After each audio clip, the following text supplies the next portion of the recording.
Welcome to Sleepy Centuries, and tonight we will be talking about the Great Fire of London. Before we begin, take a moment to settle in, make yourself comfortable, and let your mind drift to another time. I wonder, where in the world are you listening from tonight? Perhaps you're somewhere with a quiet rain outside your window, or maybe beneath a soft blanket with the gentle hum of a fan in the background. Wherever you are, let the story carry you away, across centuries, to a warm September night in the year 1666. Imagine stepping into a London that feels almost like another world, a place where the air is thick with the mingling scents of wood smoke, fresh bread, and the salty breath of the Thames. The year is 1666, and the city is alive in a way that is both vibrant and fragile, a great wooden heart beating along narrow, winding streets. Tall houses of timber and plaster lean toward one another across the cobblestones, their upper floors jutting out so far they almost touch, as if whispering old gossip from centuries past. Sunlight struggles to find its way to the street below, slipping in thin ribbons between the darkened beams, glinting off puddles left from the last rain. Merchants call out from their stalls, voices competing with the rattle of cartwheels and the bleating of goats being led through the lanes. The markets are overflowing with colors and textures, baskets of apples so red they seem painted, bolts of cloth from far-off lands, candles made of tallow that release a faint animal scent even before they are lit. The cries of fishmongers drift up from the riverside, mingling with the clang of a blacksmith's hammer striking hot iron, each sound folding into the constant hum of the city. But beneath all this life, there is something else, an invisible tension, as if the city itself knows it is more fragile than it appears. The buildings are packed tight, shoulder to shoulder, made from wood that has dried in the summer heat until it is brittle and ready to catch at the smallest spark. Open flames are everywhere, cooking fires, lanterns, and candles that flicker in windows after dark ordinary parts of life, yet each one a quiet hazard. The narrow streets form a maze where wind can slip through unnoticed, a breath here, a gust there, carrying the scent of spice and smoke, but also carrying embers, should they ever be freed. Children dart between legs, chasing hoops or sticks, their laughter rising above the rumble of the crowd, while elderly women sit in doorways, mending clothes in the fading light, their eyes sharp enough to catch every movement around them. Horses pull carts stacked high with hay or barrels of ale, and every so often a troop of soldiers passes by, their boots striking the cobblestones in steady rhythm. It is a city of constant motion and endless stories, a place where fortunes are made and lost in the space of a week, where the Thames itself is a lifeline bringing in grain, wine, sugar, and tea, while carrying away waste and secrets alike. Ships crowd its banks, their tall masts swaying gently, ropes creaking, sails furled tight. At night, the glow of torches along the bridge casts shivering reflections onto the black water, and the smell of roasting meat drifts out from taverns where sailors sing low, rough songs about storms and distant shores. London is alive with opportunity, but it is also vulnerable in ways no one thinks about for long. People trust that life will go on as it has always done, that the bread will be baked, the market stalls will be filled, the church bells will ring, and the wooden houses will stand as they have for generations. Yet, all it would take is one restless wind, one stray ember, to turn this bustling, beautiful city into something unrecognizable. And though no one knows it, the spark that will change everything is already closer than they imagine. The night of September Honest arrived quietly, as if it meant to slip unnoticed into memory. The summer had lingered long that year, and even now, in early autumn, the air still held the weight of warmth. The cobblestones radiated the day's heat, and the Thames moved lazily under the fading light, its surface catching the deep orange glow of the setting sun. Across the city, shutters were drawn against the evening, and candles were lit in the dim interiors of the houses. The gentle hum of the day softened into the muffled sounds of a city settling to rest, footsteps growing fewer, the laughter from taverns becoming a low murmur, the occasional cry of a watchman calling the hour. Inside the King's Bakehouse on Pudding Lane, The day's work had been done. Loaves and rolls had been baked in the great brick oven, their crusts still cooling on wooden boards. The air was rich with the scent of flour and yeast, warm and comforting, a smell that clung to the walls themselves. The baker and his family, weary from the long hours, had banked the fire, leaving embers to glow softly in the dark. It was common to leave a faint warmth smouldering overnight. It meant less effort to rekindle it come morning. Above the bakery, the small living quarters were lit by a single candle. Children curled under woolen blankets, drifting towards sleep to the muffled crackle of the fire below. Outside, the streets of Pudding Lane were almost silent now, save for the faint rustle of the wind as it slipped between the leaning houses. Cats prowled along the narrow ledges, their eyes catching the lamplight as they searched for scraps. Somewhere in the distance, the bell of St. Magnus struck, each chime rolling through the still air and fading into the quiet. The city seemed at peace, but in its closeness and stillness lay a strange unease, though few would have recognized it. The summer's dryness had left the wooden walls thirsty, almost brittle. The plaster between the timbers was cracked in places, the kind of small detail that no one noticed until trouble came. Beneath the floorboards, flour dust had settled in a fine layer over the years, unseen yet dangerously flammable. In nearby houses, candles still burned, oil lamps still flickered, and cooking fires glowed faintly as families prepared late meals or warmed their rooms before bed. In the taverns not far from the river, the evening carried on with songs and the clink of mugs. But even there, the mood was easy and untroubled, as though the city itself was breathing slowly, content. If anyone had glanced up toward the darkened bakery windows, they would have seen nothing unusual. No sign, no warning, only the faint trace of heat that rose from the chimney into the warm night air. Yet somewhere within the oven's bricks, a small spark lingered stubbornly, a tiny pulse of light that refused to fade, cradled in the ash. It was quiet now, harmless in appearance, but it had everything it needed: fuel, warmth, and the breath of the night wind drifting softly through unseen cracks. London slept on, unaware that its fate was turning in that very moment, deep within the heart of Pudding Lane. In the very earliest hours of September, Twond, when the city still lay wrapped in darkness, the spark that had hidden itself in the King's Bakehouse began to stir. At first, it was barely more than a dull orange glow deep in the heart of the oven, the sort of ember any baker might expect to find in the morning. But it found comfort in the lingering heat of the bricks, and with each passing breath of wind that slipped through the cracks in the walls, it drew new life. The tiny coal brightened, stretching into a thin flame that curled and danced as if testing its strength. It licked the dry wood nearest to it, tasting the brittle grain, and the wood yielded almost instantly, surrendering its warmth to the growing fire. The shift was so quiet that even had someone been standing in the room, they might not have noticed just the faintest sound, like parchment crinkling in the heat.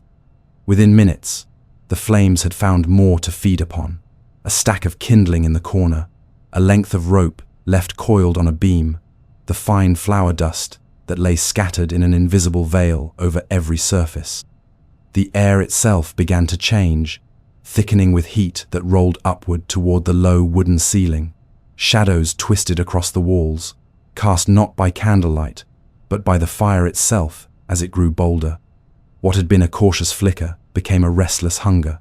The flames climbed higher, drawing in every scrap of fuel they could find, cracking and popping with satisfaction. Outside, Pudding Lane remained silent, the wind moving softly between the rows of houses. But within the bakery, the fire was no longer a small thing. It had reached the beams above, beams that had dried through long summers and cold winters until they were as ready to burn as any pile of kindling. The resin in the wood released a sharp, bitter scent as the beams caught, and now the fire moved quickly, almost eagerly, reaching toward the roof. Smoke began to gather in the small space, at first a pale wisp, and then a darker, heavier cloud that curled and pressed against the ceiling. Still, there was no one to see it, no one to throw water on the spreading blaze. The first true leap came when the flames broke through the roof's inner timbers and met the thatch above. In a sudden rush, they surged upward, finding in the dry straw an endless feast. Sparks leapt into the air, carried by the wind like tiny stars drifting away into the night. Some landed on the neighboring house, catching on a shutter or the edge of a roof tile. The fire, now fed and strengthened, began to move beyond its birthplace, as if it had always intended to. In the space of what felt like only moments, the King's Bakehouse was no longer just a place of bread and warmth. It had become the source of something that would spread far beyond Pudding Lane, something that would reach into the heart of London itself. The city still slept, but the fire had awoken, and it was already dreaming of conquest. The first to notice were the neighbors closest to the bakehouse, roused not by flames, but by the acrid scent of smoke curling beneath their doors and seeping through their shutters. At first, it was easy to believe it might be nothing more than a chimney gone astray, a small flare-up that would burn itself out before morning. Fires were not uncommon in London. The city lived with them as a fact of life, a risk everyone quietly accepted. But as they stepped into the narrow lane, barefoot and still wrapped in nightclothes, they saw the truth. The bakehouse was no longer smouldering, it was alive with fire. The windows glowed as though the walls themselves had turned molten, and the flames inside twisted upward, pressing against the glass, desperate to break free. Shouts rang out, sharp in the stillness, and soon more doors creaked open. The neighbors formed a line toward the nearest water source, passing buckets hand to hand, their movements clumsy in the darkness. The first splash of water hit the side of the building with a hiss, but it made no difference. The fire was already far beyond what a few buckets could tame. The wind that drifted down Pudding Lane seemed almost purposeful, threading its way between the leaning houses, lifting embers and carrying them to new perches. The sparks that landed on wooden eaves and thatched roofs smoldered only a heartbeat before bursting into new tongues of flame. By now, the fire had burst through the bakehouse roof entirely, casting a shower of glowing debris into the night sky. Smoke rolled thick and low, curling around the upper windows of the surrounding homes, forcing those inside to flee before they were trapped. Families stumbled into the lane with whatever they could carry, bundles of clothes, a single chest, a cradle hastily lifted from beside a bed. The cries of children mingled with the frantic voices of their parents as they tried to push away from the growing heat. Dogs barked wildly, pulling at their tethers, while cats darted into the shadows. Some still believed it could be stopped.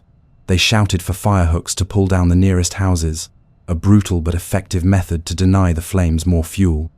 But hesitation slowed. No one wanted to destroy a neighbor's home unless it was absolutely necessary, and in that hesitation, the fire gained ground. The wind pressed harder now, sending the flames into a frenzy, and the narrowness of the lane acted like a funnel, drawing heat and smoke straight toward the homes beyond.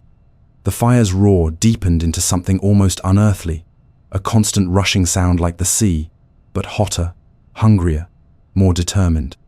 From the far end of the street, others began to arrive, drawn by the strange glow on the horizon.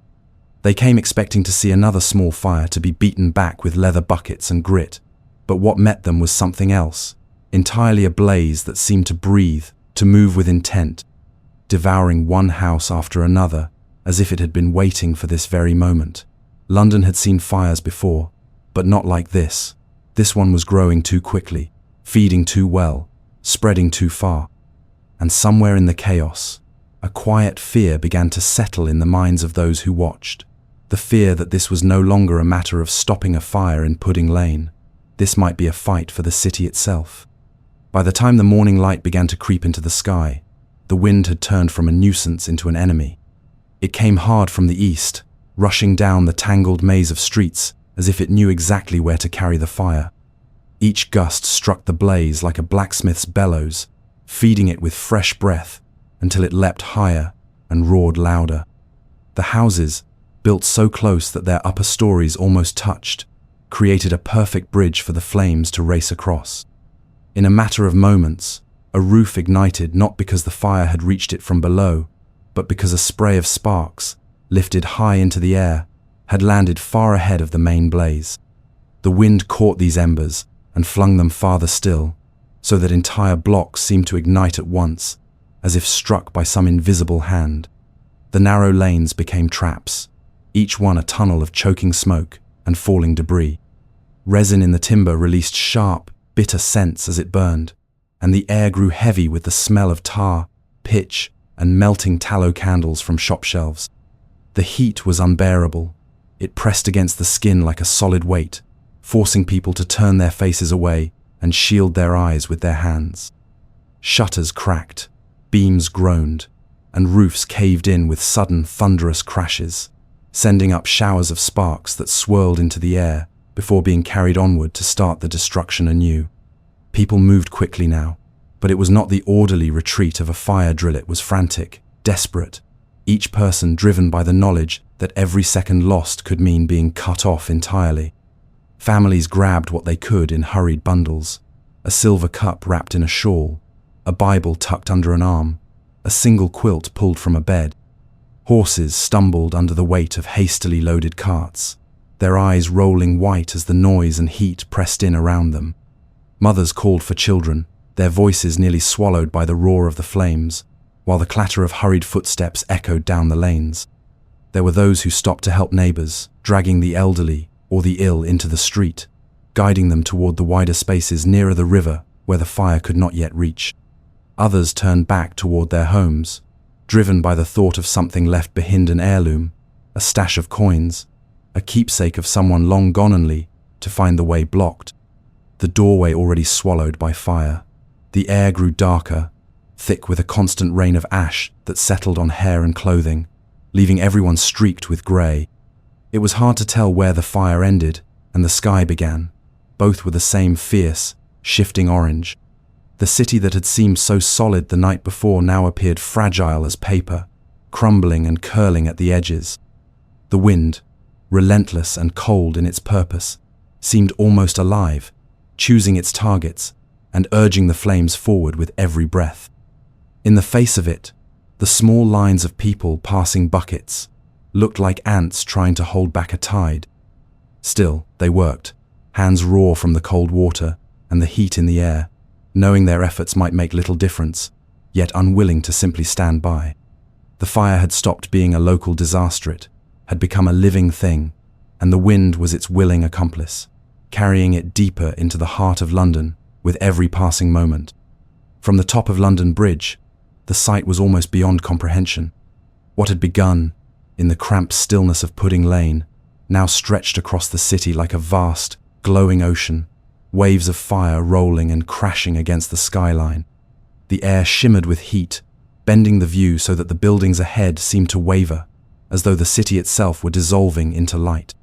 The great plumes of smoke towered into the sky, dark and roiling at the base, turning copper where the firelight struck them, and fading to a dull grey where they reached the morning sun. Even the river, broad and constant, seemed to reflect the inferno.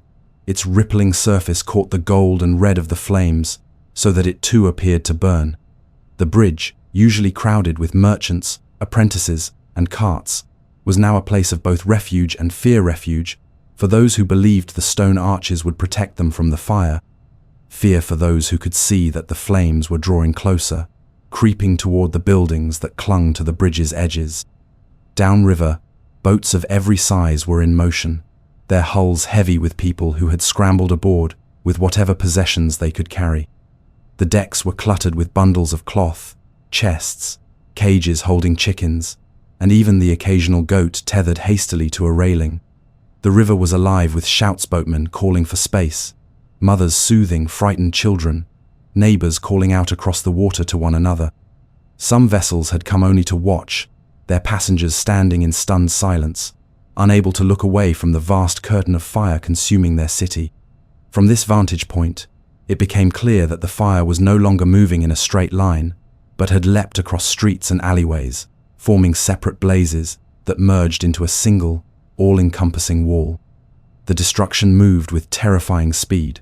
Whole rows of houses vanished into the flames, their collapse marked by sudden bursts of sparks and the thunderous crash of falling timbers. The sound was constant, now a deep, steady roar, undercut by the sharper cracks of breaking beams and the occasional explosion when stores of oil, tar, or gunpowder caught alight. Each new detonation sent a ripple through the crowd on the bridge, a visible shiver of fear. People clutched one another's arms, speaking in low, urgent tones, though their voices were often lost to the roar. In the midst of it all, there was a strange beauty that unsettled those who watched. The fire danced with a kind of wild grace, swirling in the wind, sending sparks tumbling into the sky, where they hovered for a moment before falling. The flames painted the stone walls of nearby buildings in shades of deep orange and scarlet, and the smoke rose like vast curtains drawn across the heavens. It was a scene that seemed at once alive and unending, as though the fire were not consuming the city but remaking it in its own image. And standing there, with the heat licking at their faces even from a distance, many began to wonder how far it would go, and whether there would be anything left when the flames finally chose to rest. For centuries, St. Paul's Cathedral had stood as a steadfast guardian over the city, its great spire piercing the London sky, its stone walls holding echoes of countless sermons, coronations, and quiet prayers, whispered in the shadow of its columns. People believed it was untouchable, a fortress of faith and stone that no ordinary fire could breach. Its thick walls, carved from heavy limestone, seemed immune to the fate of the timber houses crowded around it. Yet, within its grand shell, lay the seeds of its undoing.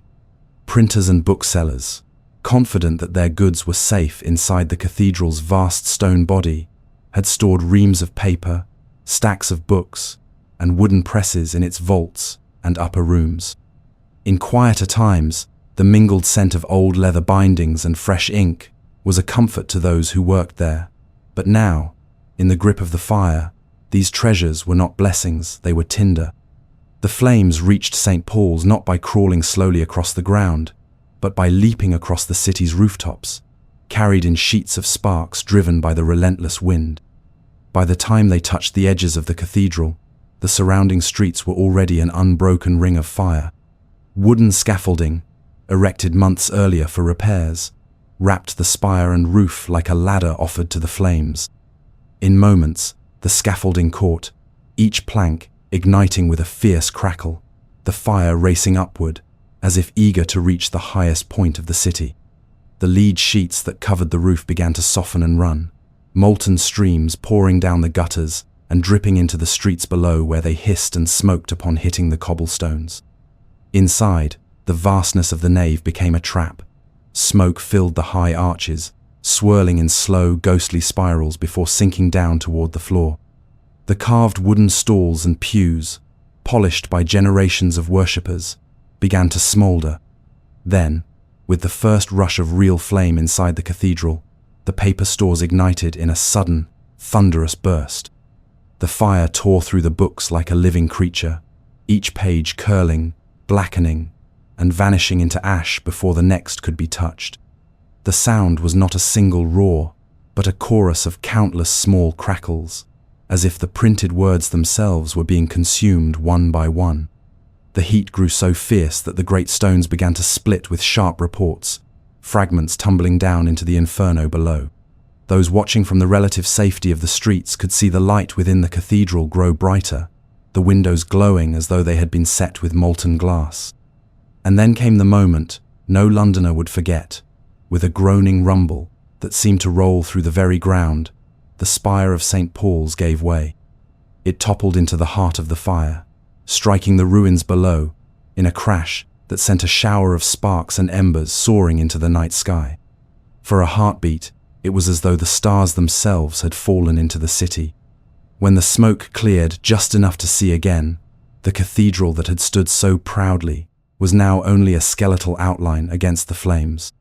The walls still loomed, but hollow and scorched, their once grand presence reduced to a silhouette in the firelight. The people who had gathered to watch were silent, each of them aware that they had just seen more than the loss of a building. They had witnessed the fall of one of London's great hearts, and with it, a piece of the city's soul. Yet even in that moment, the fire did not pause to mourn it, turned its attention to what lay beyond, hungry still, and utterly unwilling to stop. By the third day, London no longer felt like a city but a vast camp of the displaced, its people scattered across open fields, churchyards, and the green spaces beyond the walls. Tens of thousands had fled the flames, carrying with them whatever they had managed to snatch in those first frantic moments, bundles wrapped in cloth, a single trunk balanced between two people, livestock driven ahead in small herds. The roads leading out of the city were crowded with this slow-moving tide of humanity, stretching on for miles, a procession of exhaustion and uncertainty. Some walked with dazed expressions, eyes fixed ahead but seeing little. Others glanced back again and again, drawn to the strange glow that still marked the place where their homes had once stood. In the fields, families huddled together in makeshift shelters, blankets stretched over poles, overturned carts, serving as roofs against the wind. Children clung to their mothers, their faces streaked with soot, while fathers tried to coax small fires to life with damp kindling. There was no true rest here, only a restless waiting, for no one knew whether they would be able to return, or what they would find if they did. The smell of smoke hung everywhere, heavy and unshakable, settling into hair and clothes until it became part of them.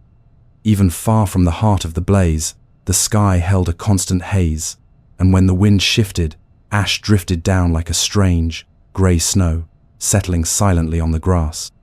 Whispers moved through the campstrees of streets completely erased, of whole parishes reduced to nothing but blackened earth and crumbling walls. Some claimed the fire had been set deliberately, and suspicion began to take root, turning grief into quiet anger. Others spoke only of what they had lost: a marriage bed handed down for generations, a shop built from years of labor, a neighbor who had not made it out in time. Food was shared where it could be spared, a crust of bread passed from one hand to another, a mug of watered ale divided among three. In this scattered community of strangers and neighbors alike, there was a fragile sense of unity, born not from choice, but from the shared knowledge that their lives had been reshaped forever in just a few days. At night, the fields glowed faintly from the reflection of the fire still burning within the city. Even as people tried to sleep, that reddish light seemed to pulse, a constant reminder that the disaster was not yet over. The sound carried a distant, steady roar when the wind was right, as though the fire itself was breathing. Some turned their backs to it, curling up and pressing their faces into their blankets to block out the sight. Others sat and stared toward the glow for hours, as if by watching they could keep some small measure of control over the thing that had taken everything from them. And so the third day passed, not in the heat of action, but in the heavy weight of waiting, as the city burned on without them. On the fourth day, a change came, not in the fire's hunger, but in the wind that had been its constant ally. The fierce easterly gusts that had driven the flames deeper into the city began to falter, replaced by calmer air that no longer carried embers so far ahead of the blaze. For the first time since the spark had taken hold in Pudding Lane, there was the faintest sense that the inferno might be slowed. Soldiers, laborers, and citizens alike seized upon this moment, gathering in greater numbers at the fire's edges. The plan was brutal, but effective: tear down homes and shops before the flames could reach them, create empty spaces that would leave the fire nothing to devour. Men swung axes into doorframes, beams, and walls, striking with a desperation that lent them speed. The sound of splintering timber echoed down the streets, mingling with the hiss and crack of the approaching blaze. Some worked with firehooks, pulling entire roofs down in great showers of tiles and dust. Others set smaller, controlled fires to consume the buildings ahead of the main blaze, burning them on their own terms before the great fire could take them. It was dangerous work. More than once, the wind shifted unexpectedly, sending smoke and sparks swirling over the workers and forcing them to retreat. Yet they returned again and again, driven by the knowledge that the only way to stop the destruction was to sacrifice part of the city to save the rest. As the gaps widened, the fire began to slow, its fierce momentum broken. In some places, it raged at the edge of a newly cleared space, swirling and spitting sparks across the gap, but failing to find new fuel. The roar softened to a crackle, though the heat still pressed hard against anyone who dared draw near. Blackened timbers collapsed in on themselves, sending up short-lived bursts of flame that faded quickly into smoke. The streets that had been too hot to approach the day before now lay open, littered with charred beams and the smouldering remains of furniture, shop signs, and market stalls. By nightfall, the change was undeniable. Smoke still curled upward in thick columns, but the horizon no longer glowed with the same unbroken wall of fire. Instead, there were patches of darkness between the flames-empty spaces, where the city had been deliberately unmade to halt the blaze's advance.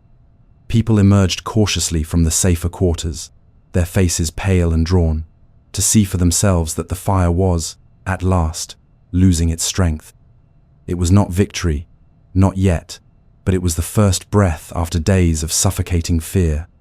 And though the air was still choked with the acrid scent of ash and burnt resin, there was in it now the faintest note of relief, as if the city itself had begun to exhale after 4 relentless days of burning.